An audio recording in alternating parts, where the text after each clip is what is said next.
Hey everybody! Woo-hoo-hoo. It's me! It's the girl! So, here's the thing, right? We started the Drastik Measure. Well, technically, we started it. I started it as part of another website, community website for a gaming community known as Owned, a year and a half ago. It was more about 2 years ago. And I was doing reviews for our community, and people always ask, what do you think of this game? What do you think of that game? And I always talk about my opinions of games and stuff. So I started doing it for our community. One thing led to another. I'm no longer part of that community, and then so as of last year, in January, I said, oh, you know what? I'm going to take my streams, I'm going to take what I love doing, and I'm going to start a website. So I did that, and as the year went on, the website, we got all different kinds of people that came by. We got all different kinds of artwork. We got donations, and so as the year went on, you could see how the site was growing from the artwork to the way the web layout was, and ultimately, it was what you see today, and that's what we got. It's pretty fucking awesome. That's right, I just dropped an F-bomb in this video. You know why? Because we do things drastically around here. So, my point is, I like reviewing games. I mean, what's a review, right? Yeah, there's people out there that get paid to do it. I would love to be one of those guys that get paid to do it. But for me, it's a hobby. I enjoy doing it. And people, like I said, people come to me and ask me all the time, what do you think about this game? And what do you think about that game? So I'm like, yeah, man. I'm all into it. So hopefully some of you people, you have been to the www.drastikmeasure.com. Right up there. Yep, right there. Yep, right there. Yep. If you go to that, you will be able to see the whole website. First, we're going to go over a couple things for the site. We just got a dedicated server hosting by Vilayer, VILAYER.com. Thank you guys. So we got several dedicated servers up. If you mouse over the game servers, if you click game servers, it'll tell you what all the game servers we have are. But if you actually go to the game server and click it, if there's any rules for that server on there, anything, server stats, slots, IP addresses, whatever you need to connect to the server, it's all there. Anyone is more than welcome. I do ask that once we get the TeamSpeak server up, that you try to have a TeamSpeak presence, just so we can get to know the community better, people that are playing our games, because we want to be close to the people who read and play our stuff. Now, moving on to the second thing that is coming this year is the TDM Twitch agency. Right, so basically as the year, actually the year and a half, whatever, I've done it now, I contact different developers and different people in PR and different sponsors, and and just talking to people, sending emails, doing social media. It's really easy stuff that a lot of people don't do, or don't know how to do, or don't think that they can do it. And then there's this streamers out there who they want to stream, but they want to have this other stuff, but they just want to stream. So in essence, what we are going to be about, at least the portion of the site coming this year, is we're going to be offering services for a price, of course. Now hopefully you guys out there like this idea, and will come to me and say, hey, do my stuff for me, brah. And I'm like, alright, so basically there's going to be a $10, $20, and $30 package. You come to the site, you read over what you get, and you pay. And then from there, we'll set up a meeting, and we'll start, how we're going to help you, how we're going to talk to you based on your package, obviously. And that the 10, 20, and 30, that's just the starter price for now. I want to see how people react to it, and anyone that decides they want to lock in at that price and pay for more than 1 month at a time, good, awesome. But so basically is, I am going to, this is up to you, depending on the package you want to pay, or, if you only want to be, want one part of one package or whatever, you still have to pay for that package, but maybe you don't want the whole ordeal. We can talk, whatever. But I can handle your emails for you if you want that, so you can stay streaming. I can send out emails for you, maybe not your emails directly, but I can send out emails to developers, to PR firms, sponsors, whatever, whoever you want an email sent to for your channel, I will do that for you. People want to set up events, they don't know where to go, what to talk to, so I will be the kind of mediator, right? So say, for example, you wanted to play, let's say, Grav, and it's a new game out by Bit Monster Games, check it out. We got a server for it, go play it. You wanted to play Grav, and you wanted to get a hold of the developers. You wanted to see if the developers wanted to come on and do an interview or just play the game with you and have a little chitty chat. Well, maybe you don't know the means of how to contact them or what to say or whatever, right? So you want to have that meeting. So what? You come to us and you say, okay, well, we're going to pay you a month and we want you to do these things. Like, good, right? So I will send an email to them. I will get a hold of them. I will talk to you and them, be the in-between, set up an event for them to meet you on your stream or YouTube video, whichever you want to do it. I'm calling it Twitch Agency, but we can do it for YouTube as well, should you want to do that. And get it all set up for you. Okay, meet at this time. If you're gonna use Skype, you'll use Skype. If you're gonna use TeamSpeak, I'll give the person the information. Then maybe you want review keys, or you want to see if they want to give away a couple copies of the game on your stream or whatever. You want press keys, review keys, keys to do with as you may. And you're a Twitch partner, you got a decent sized channel, or you run a website that you do game reviews, whatever it is, but you don't know what to talk to, you don't know how to say it. Again, you come to us, we'll handle it for you. So I mean, those three things are basically the general pricing package. As you get higher up packages, you get more meetings with us, because as you pay more, you get more of our time. That's basically how it is. I don't know how many people are going to want to start off with this. I know of at least 6 people right now that are thumbs up and want to do the $10 package. I know one wants to do a 20, one wants to do 30. And that for me, that's going to be amazing, because what that's going to do, it's going to ensure for me that my website stays running, that I can continue also getting games to do reviews with, that maybe or maybe I can get stuff to give away, right? Either way, if what I earn will go to the website and so on. Now, there's other stuff, I definitely need cash, but whatever, this is in the end what I want to do. This is what I want to be doing. I want to be making money, but I also want to be able to enjoy something that I do. So I want to help people do things that they don't know how to do, can't, or don't have the time to. Stuff that will help their channels grow and get, close that gap from developer and streamer or gamer or whatever. Just close that gap. So if you're interested in a Twitch agency, come February 10th, check back over on the website.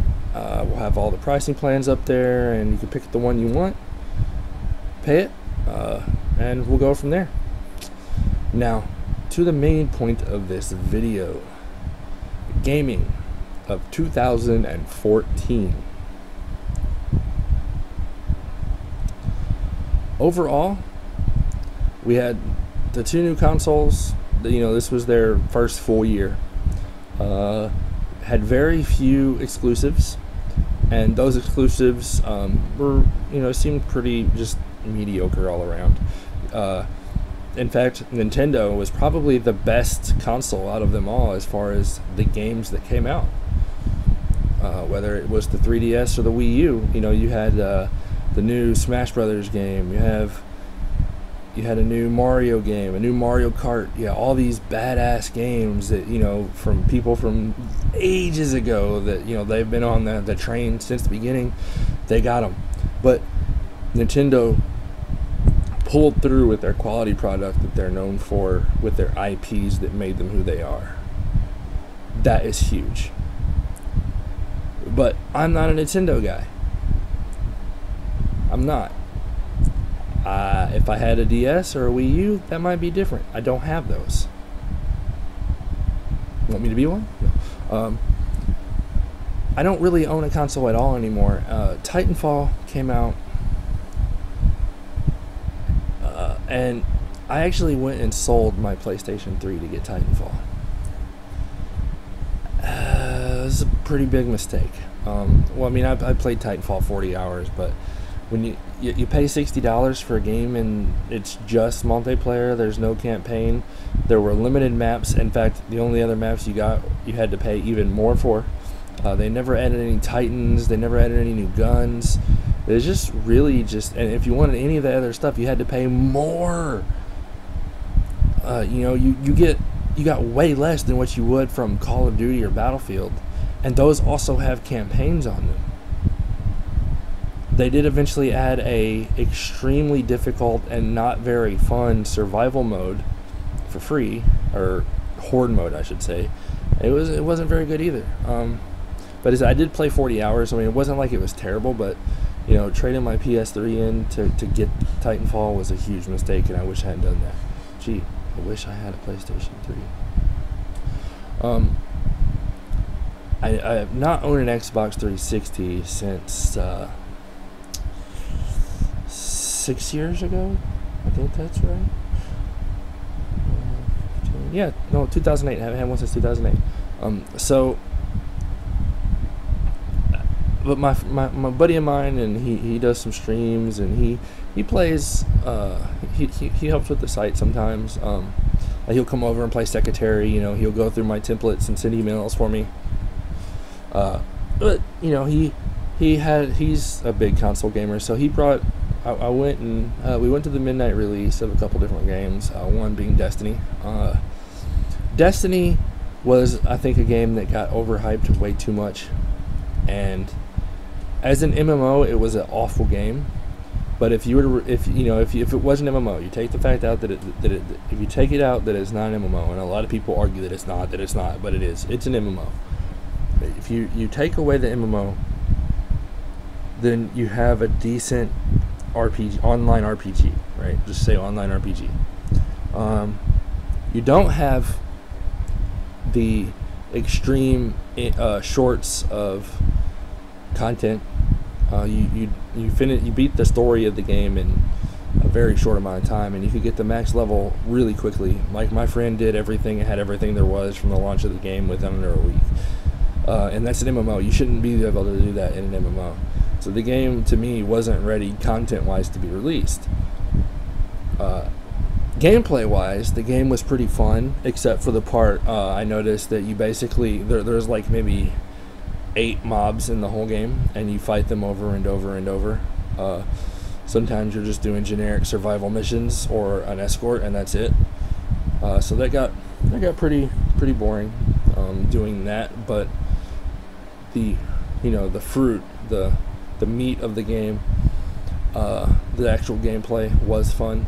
The levels weren't all that good, but that they did a really good job of immersion into the game world, and it was really good. But it was just too much hype.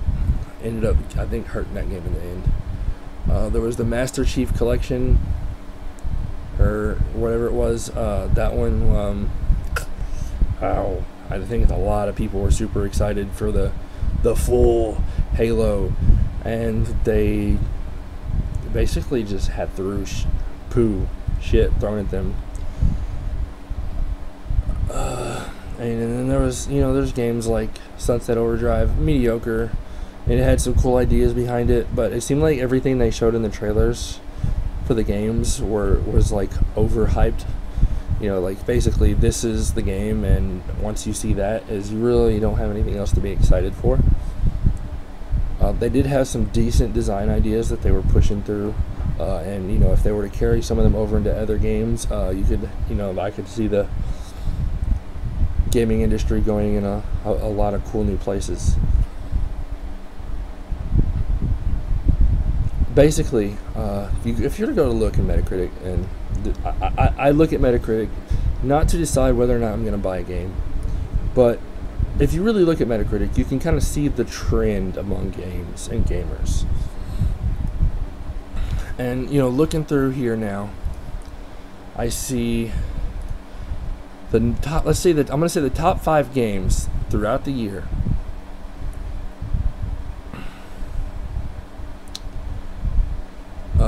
You know,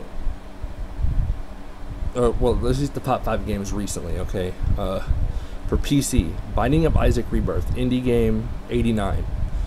World of Warcraft, Warlords of Draenor, 87. The Talos Principle, 87. Hearthstone expansion, Goblins vs. Gnomes, 86. And Lisa.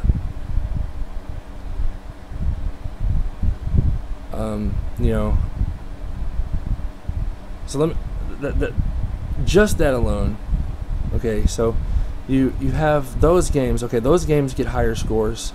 If you were to, and just if you go back and look at some other sites and syndicates or publications, whatever, they gave other games better scores, much better scores than Dragon Age.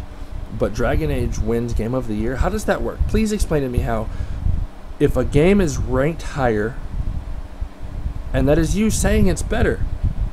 So if a game has a better score than another game, how does the game that's an 85, for example, get Game of the Year over a game that is 89?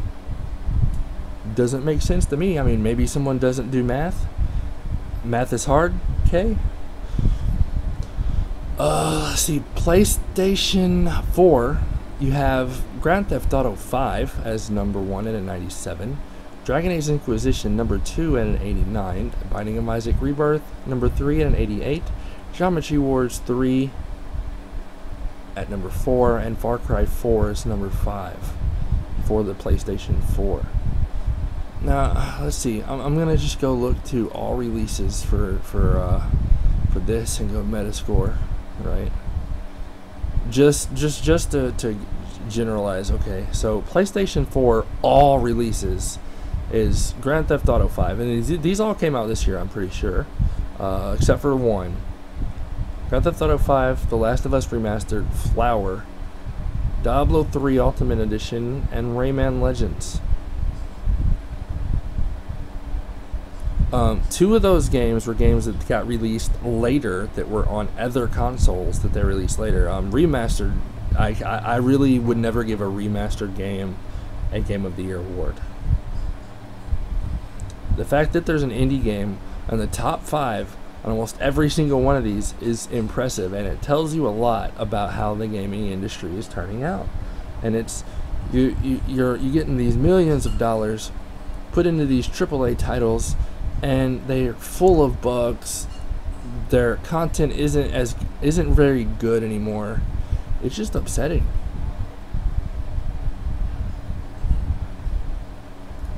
It's just kind of sad. I can't. So my point is that 2014, as far as games go, was not a really big standout year. You look back at the games that came out this year, and a lot of the games that people really talked about were remakes of games, or games that had been out but in early access for a year or more. Or games like, you know, say Terraria and Minecraft that had been on PC for a long time and finally came to consoles.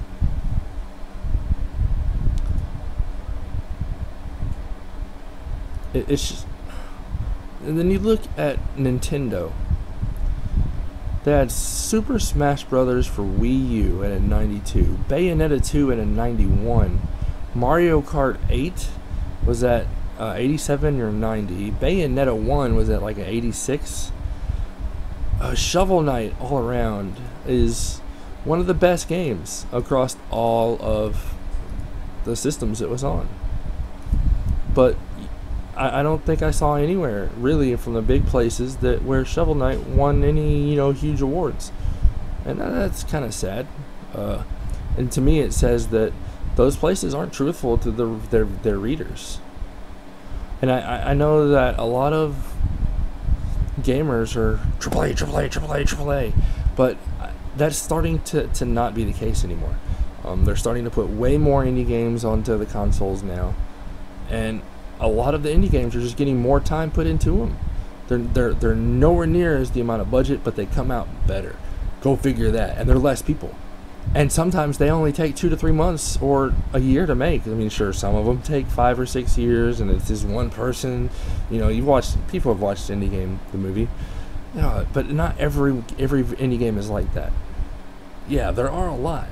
But, either way, these people are pouring their hearts out, and they are doing what they love.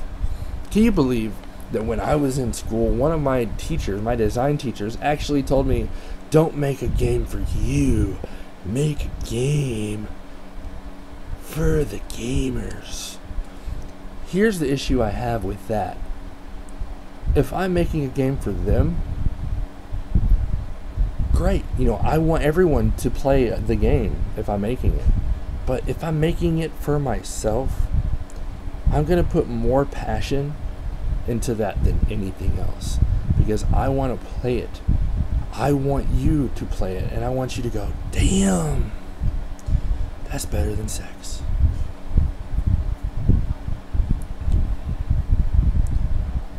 So that's just silly to me. So that you get all of these all these developers that are working on AAA games. They're just a cog in a machine. They don't really have any say. They listen to their boss, and that's it. And a lot, as now someone, especially in AAA companies, is they're, you make boo-boo, you go fire. So, that ain't cool. People have lives. And sure, I became a little bit of a hypocrite this year in terms of never giving a game a really bad score. Look back at Gone Home. I still feel bad about that, but it's my opinion. And actually, it's a very wide opinion. There's just not a lot of people that are out there actually saying it out loud. I'm not going to get into that. Again, the point is that 2014 wasn't a huge year for these standout titles. Where in the past years, you'd have like, wow, man, it's so hard to choose Game of the Year. It's so hard.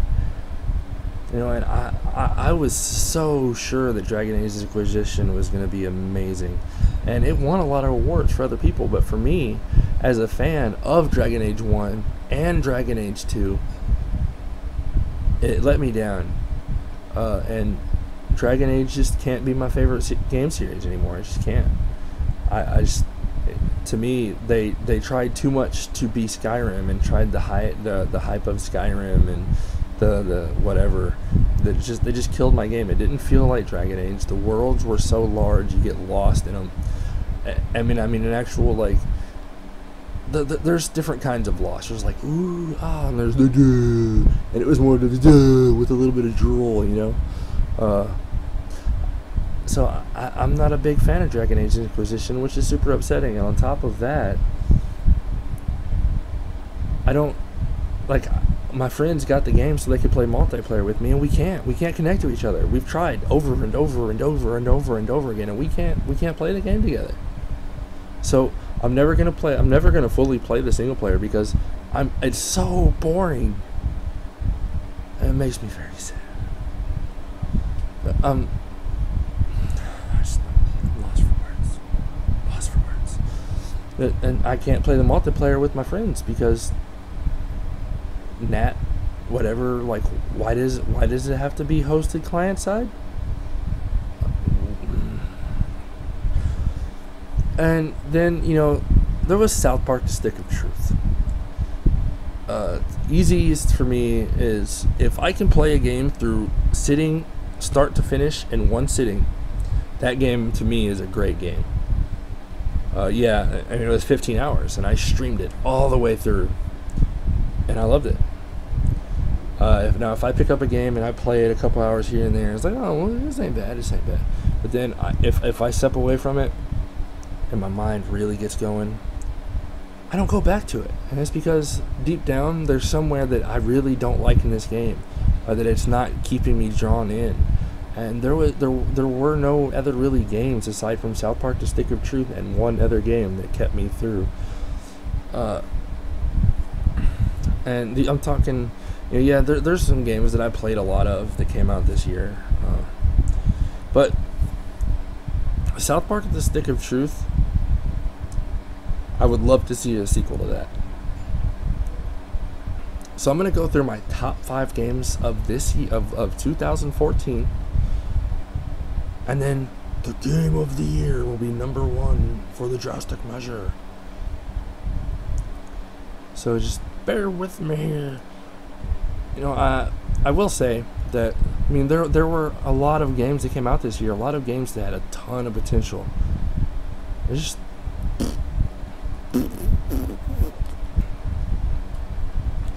like the Crew. To me, the Crew was way better than what most people put it out to be. But again, it has issues where you're playing the Crew, where the crews are a big part of the game, but you can't actually play in a crew because, again, peer-to-peer connection. Now, that game is listed as an MMO. Why can't I play with my friends?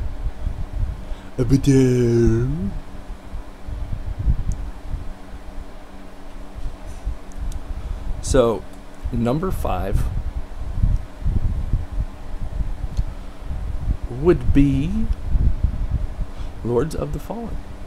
Now, to me, Lords of the Fallen is meant to be similar to other difficult action RPGs. Thing is Lords of the Fallen actually feels like an RPG, where the other game, which I will not name, doesn't really feel like an RPG. It just feels more like an action game to me. But the movement felt better. There was actual story and dialogue in the game that just really kept me more interested. The graphics weren't 6 years old. So Lords of the Fallen is my number 5.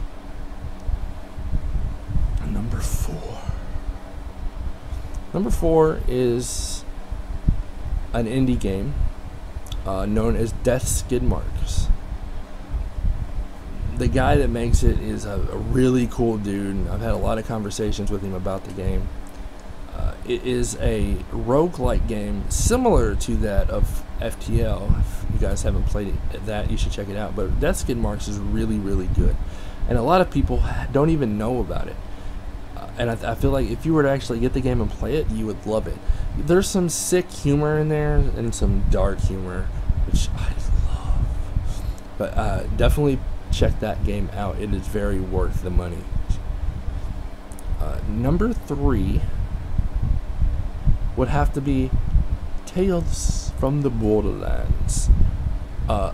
You could have the other 4 episodes not work and be crap, but I will still love it because of how good that first episode was. It was so good. I laughed my ass off the whole time, and now I'm cheering. What's gonna happen next? Looking around those corners. Number 2, South Park: The Stick of Truth. Duh. Comedy. It was RPG, character building, collectibles. It was a full package game. Yeah, I would have loved for it to be longer. I would have liked them to have DLC. But you win some, you lose some. Now, before I go into the number 1, there's a couple honorable mentions that I believe need to be said. This War of Mine is a damn good game that I've been playing recently. Hero Siege is another really good game. All these games are indie games, by the way. Far Cry 4 was okay, but all these other games really have new things to them that really just make you want to go back and play them. That's not the same thing over and over. that you've seen in other games.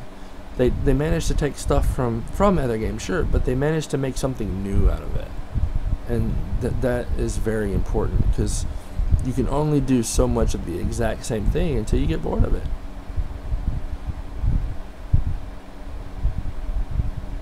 So, and then Marvel Heroes deserves mention.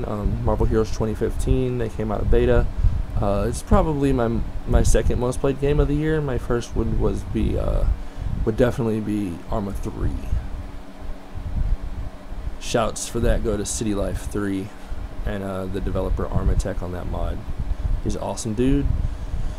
If you like roleplay, go check that out. And so now number one. Number one is, drum roll please. Oh, there it is.